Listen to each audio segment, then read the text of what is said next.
It is criminal what we are forced to watch right now from the Sacramento Kings team. I mean, we have Keegan Murray, just his jump shot has completely disappeared.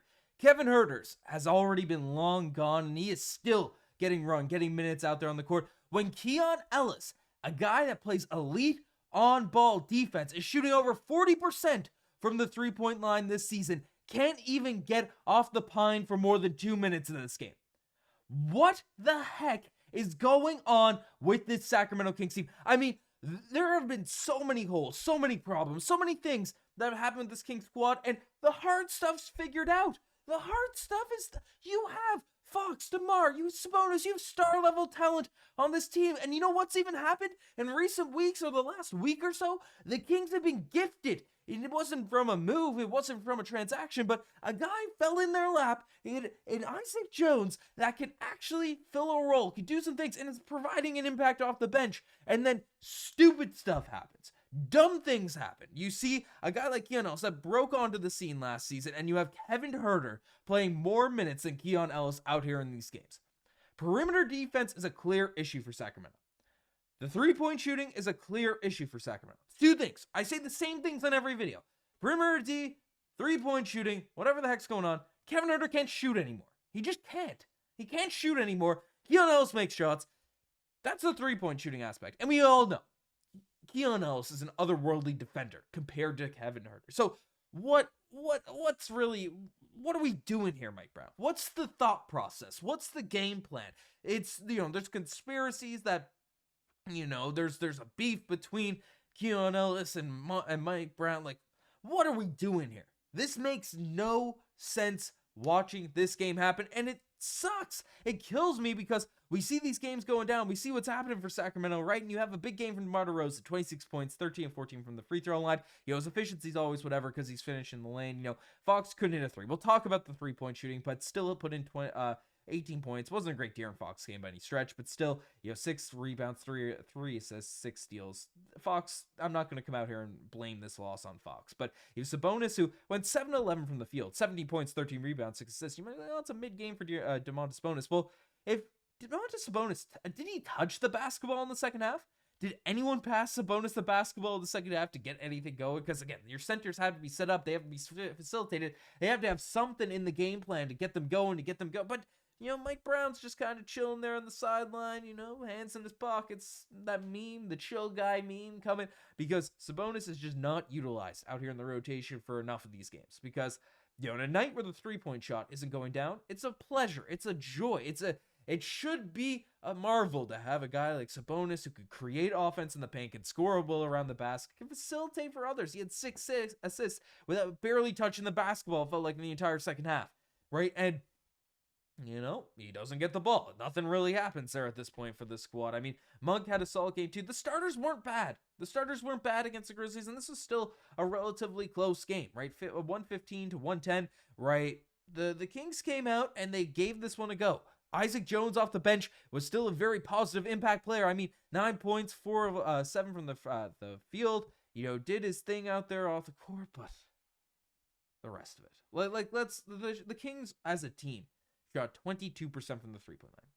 The three-point shooters out here on this Kings team, the guys that, Keegan Murray, the 3-and-D guys, Kevin Huerter, and then I guess De'Aaron Fox as well. We're lumping him into this just because the stats are so overwhelming. But you go 1 for 7 from the three-point line for Keegan Murray. You go 0 for 7 from De'Aaron Fox. So that's 1 for 14 there at this point. And then you have Kevin Huerter, who goes 0 for 6 from behind the three-point line.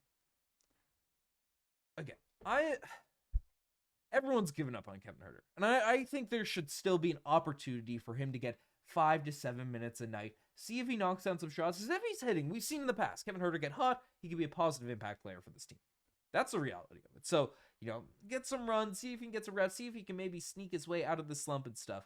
But him playing 25 minutes at the cost of Keon Ellis, who to +5 in 2 minutes. It's whatever. But it's criminal.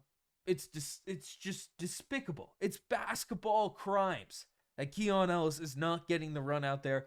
Kevin Huerter. I know there's a boost to defense with Isaac Jones. I know I said it from the jump. Jay Crowder, he's not going to be in here reliably knocking down consistent 3-point shots. That's not Jay Crowder at this point in his career. It really wasn't him, even as most elite. He's a frustrating player to watch shooting the ball, but he does play some defense. He does do some different stuff. I mean, you count him, add him to the mix in terms of 3-point shooters on this team, right? And then you go 0 for 20, or what, 1 for 22 from the 3-point line, right? That's Keon Ellis, an elite on-ball defender, at shooting over 40% from the 3-point line and not getting run? How on earth can you talk your way into a game plan like that? Like, what goes on through your head as an NBA coach? Obviously, Mike Brown, they know more than us. They know more than me in terms of like schematics and different defensive coverages and all that type of stuff. But rotation-wise, for as a basketball intellect to get to the level that's coached so many teams that has been good in the past. I think the Kings, I think a lot of the criticism for Mike Brown right now is a lot on the strategy side rather than defense impacted stuff. Again, I am going at him for not getting more schemes, more plays, running more offense through Domantas Sabonis, through Domas to, facilitate help for this team. It's a luxury that teams, only a couple teams in the NBA have, the Nikola Jokic's, Embiid when he's actually out there on the court, right? But I think that's a negative aspect, but we've seen Mike Brown get the most out of the defensive schemes and stuff. The fact that it can't, whoever decides the rotations, whoever's job it is out there on the bench to decide who's getting what run, who's getting what opportunities, the fact that they can't figure out that Keon Ellis, Isaac Jones out there off the bench should be guys that are two-way basketball players that would fit perfectly alongside the Aaron Foxes, DeMar DeRozans, the Domantas Sabonis out there in these lineups. The fact that can't get figured out, these rotations that are coming in, you